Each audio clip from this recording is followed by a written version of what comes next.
Jewish Shamanism, Soul Rectification, Chapter 2,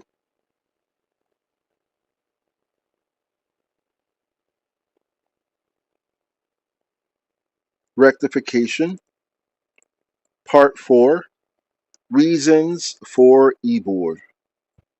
This matter of Ibur occurs for two reasons. The first is, as a result of the Ibur of the righteous soul in this person, the Nefesh of this person will be rectified and refined corresponding to the Nefesh of the righteous person. As a result, he will be able to ascend in the world to come to the life of the height of the righteous person, as discussed, since this righteous person helped and assisted him to add mitzvos and additional holiness. According to this reason, it is for the benefit of the host person himself.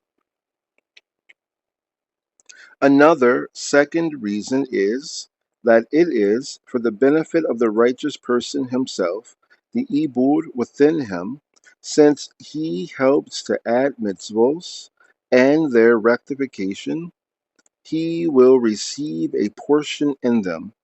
Footnote 106. This is a way for a righteous person to increase his portion.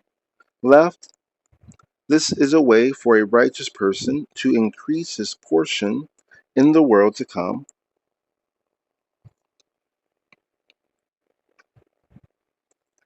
even after he has left this world and can no longer perform mitzvos in a body of his own.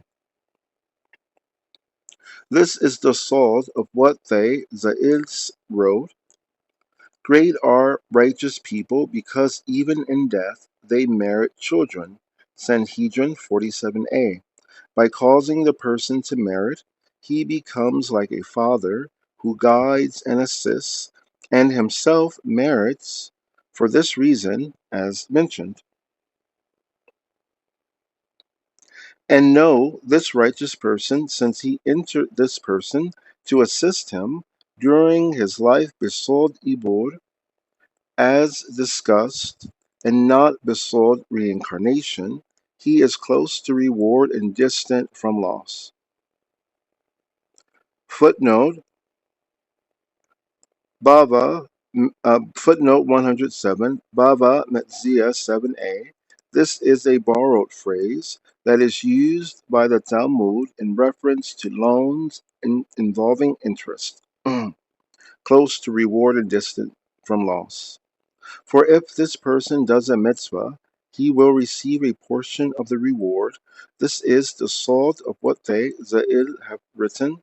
A righteous person receives his portion and the portion of his friend in the Garden of Eden.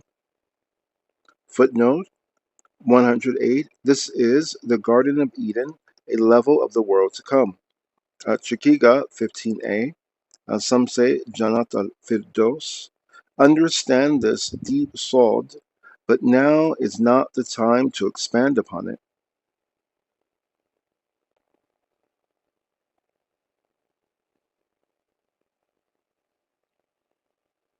However, if a person becomes evil, this righteous soul will not experience any punishment or loss with him, since he only came as an ibur in him to cause him good, not to cause him evil. On the contrary, if this person negates what he had rectified for good, then the righteous soul will separate from him and leave him. The reason for this, for what has been explained, is that the sod of ibur is that it occurs during the life of a person, and it is not stuck or connected to the body of the person, as is the nefesh of the person himself, with which he reincarnates and which enters him at birth. This nefesh is connected and clings there with a profound clinging, and is not able to leave there until the day of his death. This is unlike the nephesh of the righteous person that enters besod ibur, because it enters willingly and leaves willingly. If the person continues to act righteously, the righteous soul will remain his neighbor. Footnote 109, that is, he will continue to dwell within him in order to take a portion from the actions of this person. It will remain there until this person dies, when the two of them will ascend together to the same level, as mentioned previously. However, if the person will act in an evil manner, then the righteous soul will become disgusted with him and leave. He is not there permanently, but borrowed, like a guest who remains with his host as he sees fit. Leaving if it becomes unpleasant. For this reason, if suffering occurs to this person, the righteous soul will not feel the pain at all or bear it with him, because he does not cling there and is only on loan. The principle that emerges is that sometimes a person will perform a great mitzvah and as a result merit the ibur of a nefesh of a righteous person from earlier generations.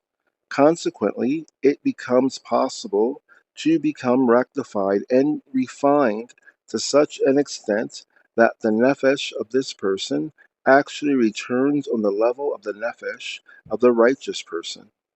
Footnote 110. Remarkably, the Ibur will cause his own nefesh to reach an even higher level of rectification than it might have been able to do on its own.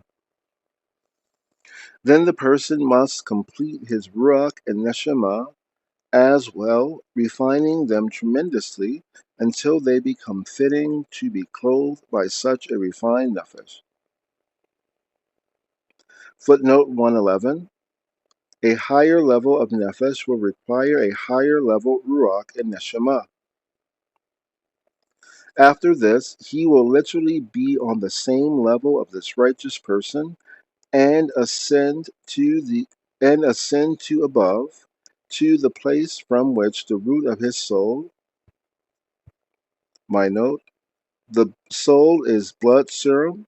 Serum includes all proteins not used in blood clotting, all electrolytes, antibodies, antigens, hormones, and electrolytes, and any exogenous, so all electrolytes, antibodies, antigens, hormones, and any exogenous substances, ergo drugs or microorganisms.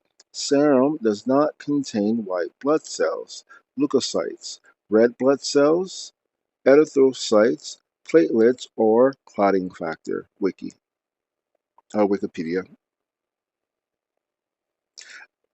After this, he will literally be on the same level of this righteous person and will ascend to above to the place from which the root of his soul from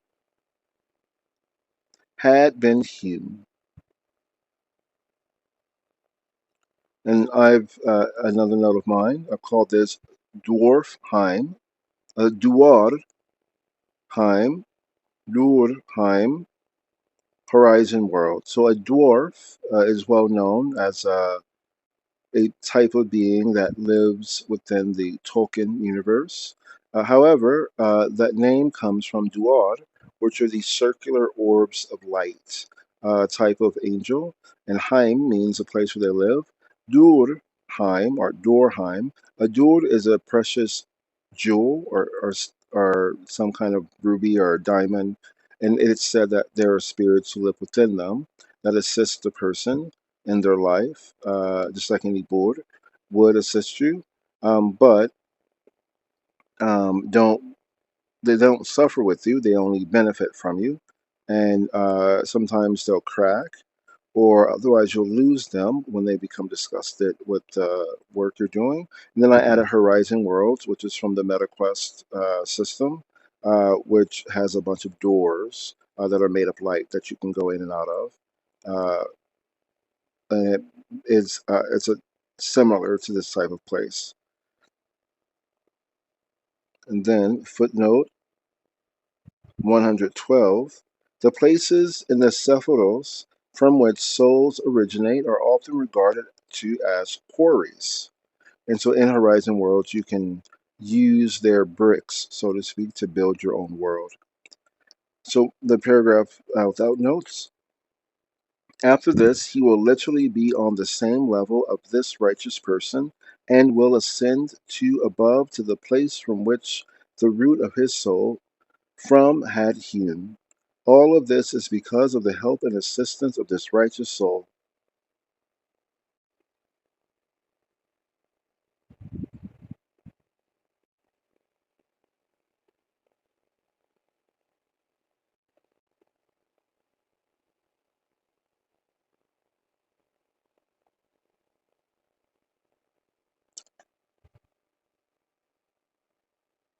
Chapter 2, Rectification, Part 5, Different Soul Origins. And know that sometimes it is possible for the nephesh of a person to ascend until his nephesh is from the world of Atzilus. The general rule is that the nephesh is from Assyria, the ruach is from Yetzirah, and the neshama is from Bariah. However, in a more detailed manner, there are levels of nefesh, ruach, and neshama even in each world. Hence, sometimes the nefesh, ruach, and neshama of a person are from Asiya, Yetzirah, and Bariah, and sometimes his nefesh, ruach, and neshama are from the Malkus. My note, the inner earth called Aminti, Zihir Enpin, my node, the asteroid belt, and Emma of Asya, my node, Duat al-Shams, Duat al, the door of Hashem, or zodiacal entities via radio waves. And the footnotes, 113. In the first example, each is from a different world. In the second example, each is from a different level in the same world. And I'll add, from a psychological standpoint, if you want to use this model as a way of, in Scientology, we say opening locks and clearing out engrams, or you can say going into a person's psyche and helping them clear past traumas. Each you can attach each trauma to a level of their life. Was it childhood? Was it their adulthood? Was it their elder age, or that of their parents, or otherwise? And say if it was most things are from your childhood in psychology, um, you could say, well, it's from my childhood and where I grew up, but I grew up in many different places. So you might need to talk about childhood and home, but many different homes that you're in, or you need to talk about adulthood and work, but many different places of employment. This is what it is to say that a nefesh may be in Malkus, or it could be, but in Malkus, that may be at different, or let's say it's in Asiya, or wherever it happens to be. Within that place has stairs. So within your home, you have 5 floors in it, and so your particular part of the soul, your nefesh, could be on any floor within that same house.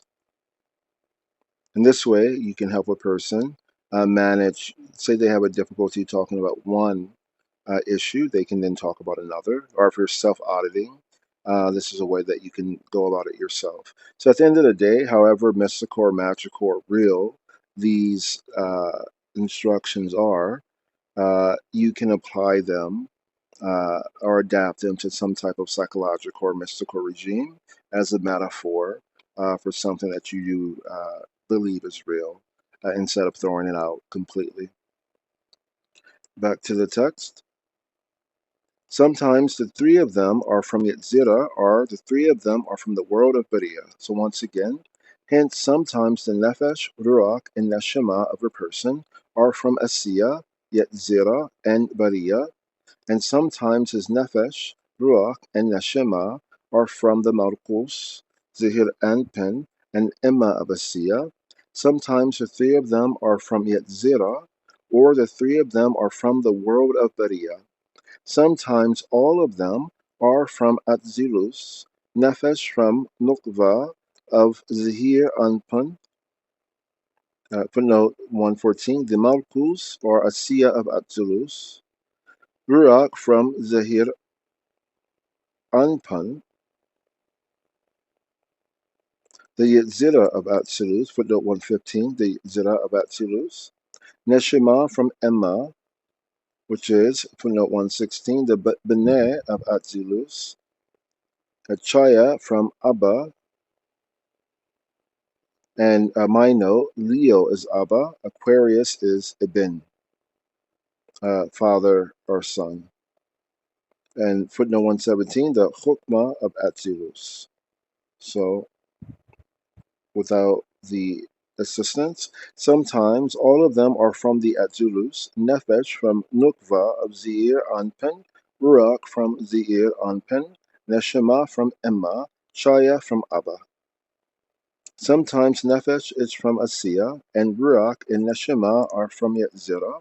Sometimes Nefesh is from Yetzirah, and Ruach and Neshama are from Bariah. Sometimes Nefesh is from Bariah, and Ruach and Neshama are from Atzilus.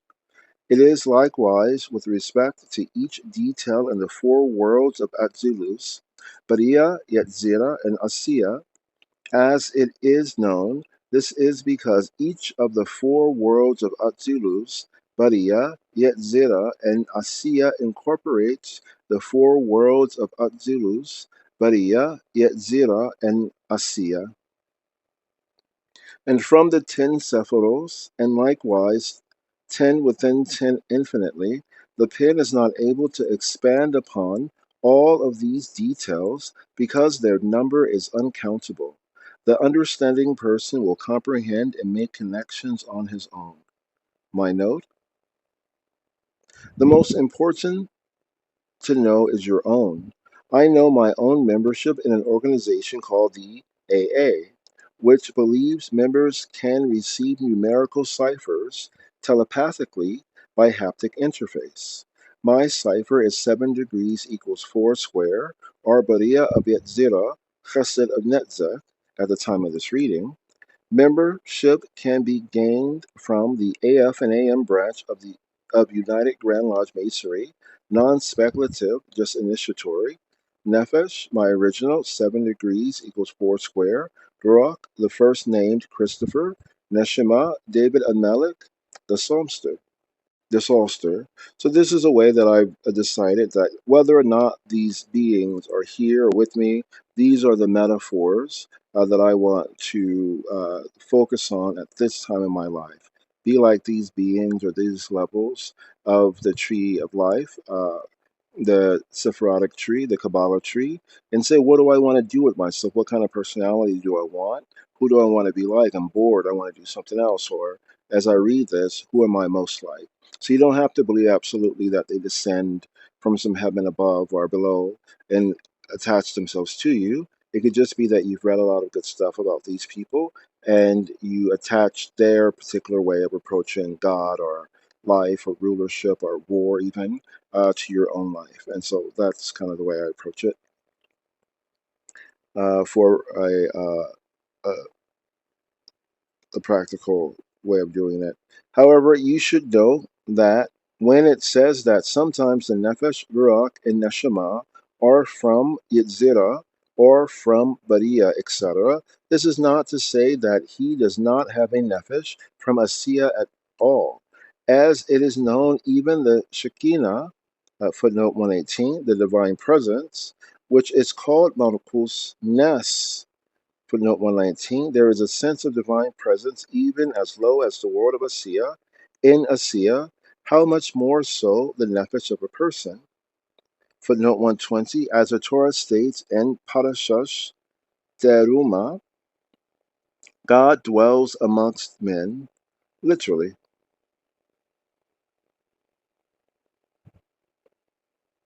Rather, the intended meaning is to say that the nefesh of a person Rather, the intended meaning is to say that the nefesh of person that comes from Asiya can become so refined that it cannot be sensed relative to the light of the nefesh of Yetzirah in him.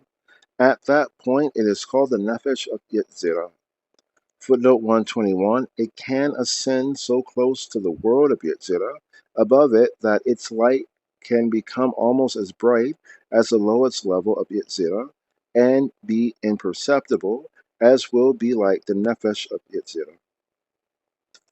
Another way of saying that is a person could climb so high in his particular uh, world that he reaches the top of a hierarchy that is the very bottom of the next hierarchy, and borrows in a way from the light of that next hierarchy, whether or not he moves his way into it.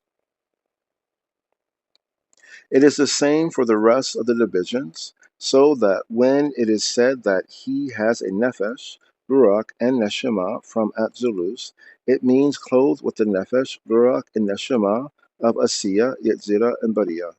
So how can I apply this to, let's say, Wall Street or the business world?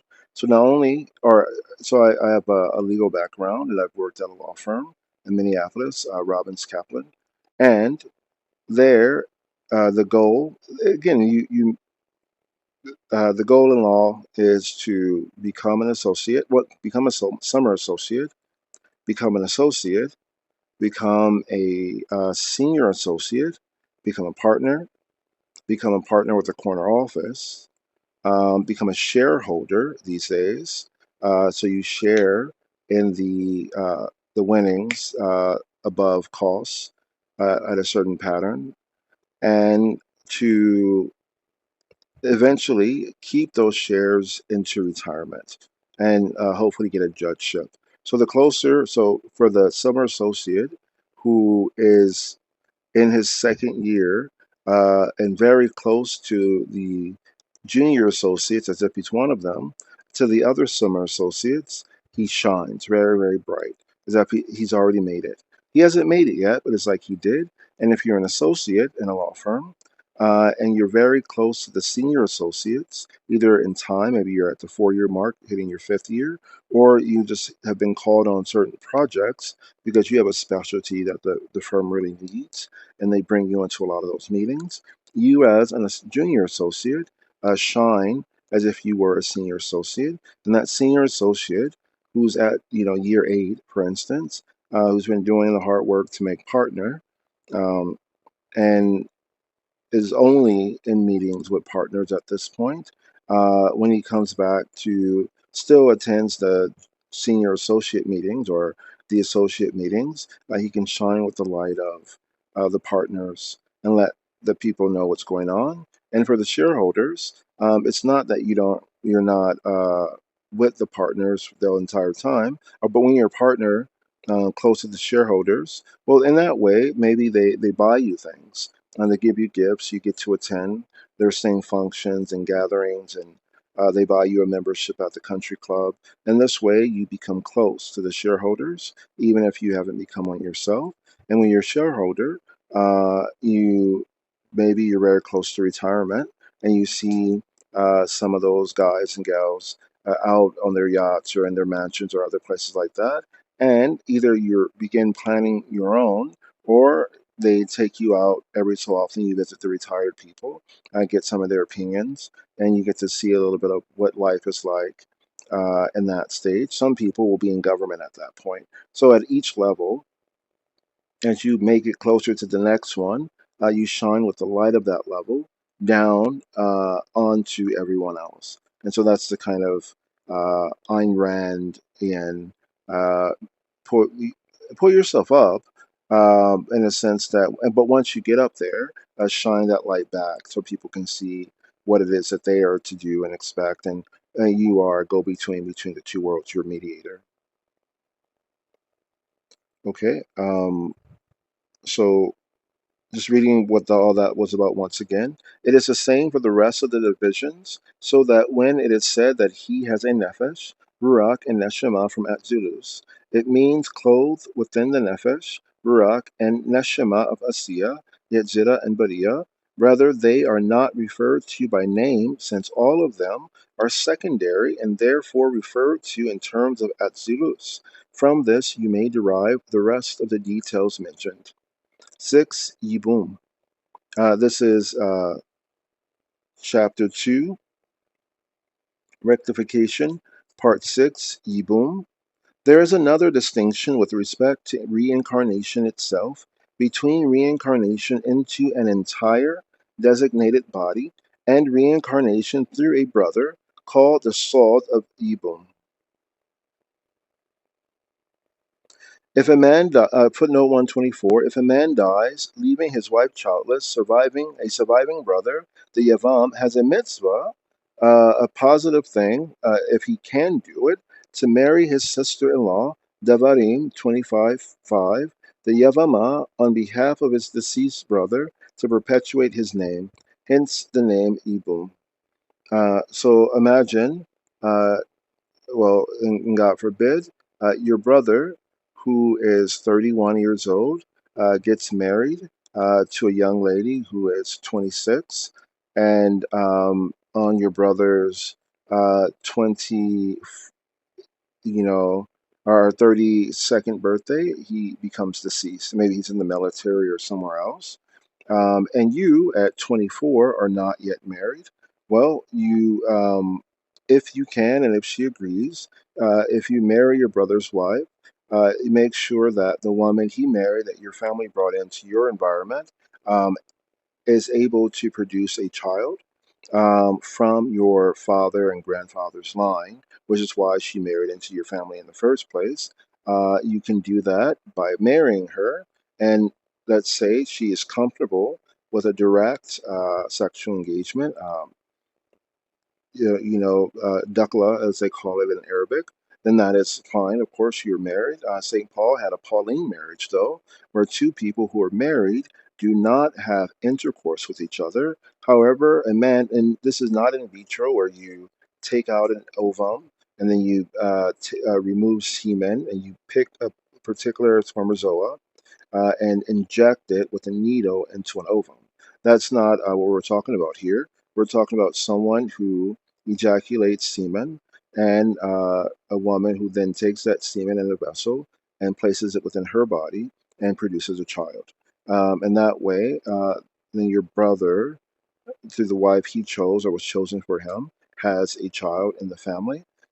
If for some reason you all stay married, that's wonderful. If not, uh, the lady has a child from your family, and hopefully she becomes a permanent part of your family, even if you divorce and even if you remarry someone of your own particular preference, even if that particular preference is not the female gender, which is not uncommon today. You still help your brother's wife have a child. Uh, so going on, there is another distinction with respect to reincarnation itself. A sixth ibum, there is another distinction with respect to reincarnation itself between reincarnation into an entire designated body and reincarnation through a brother called Sod of Ibum. When a person comes on the level of reincarnation, the three of them, the Nefesh, Ruach, and Neshama, are not revealed at once, and not two of them together. Rather, only the Nefesh until it is rectified, and after that, in another reincarnation, the Nefesh and the Ruach together until the Ruach is rectified. After that, in another reincarnation, the entire Nefesh, Ruach, and Neshama until the Neshama is rectified. Then he will have completed his reincarnations, as discussed previously, or sometimes each from the three of them can reincarnate on its own, as mentioned above. However, when a man reincarnates through his brother and comes beside Ibum, the three of them, the Nefesh, Ruach, and Neshama, can reincarnate together, and that would be of the brother who has passed on. This child would, in effect, be him, uh, there to finish what he did not complete. And many women would love to raise their husbands, not necessarily by some intentional cause as murder, but if something were to happen to him and he passes away, and she has a child through his brother, all by choice, with or without intercourse, preferably without in vitro, fertilization as it's my preference, because you never know which of the spermazoa is the one that can manifest him completely. If you just choose it, then you may miss out on this particular ideal of bringing a brother through. You never know what soul was supposed to come through if you just choose the spermazoa. So that's the very religious, or you can even say superstitious, view against IVF uh, that I think the Catholic Church has. And so I've adopted many of their ideas and tried to add science to them, and so I have too. Chaim, uh, footnote 125, Rev. Chaim Vital, the author says, from the Saba'ah of Mishpatim, footnote 126, Rav Hamnuna in the Zohar on Parashas Mishpatim, it seems that even Basod Ibum, they do not come back together, only the Nefesh and the Ruach, and not the Neshama. This requires investigation. End of chapter 2. Chapter 3 is types of rectification.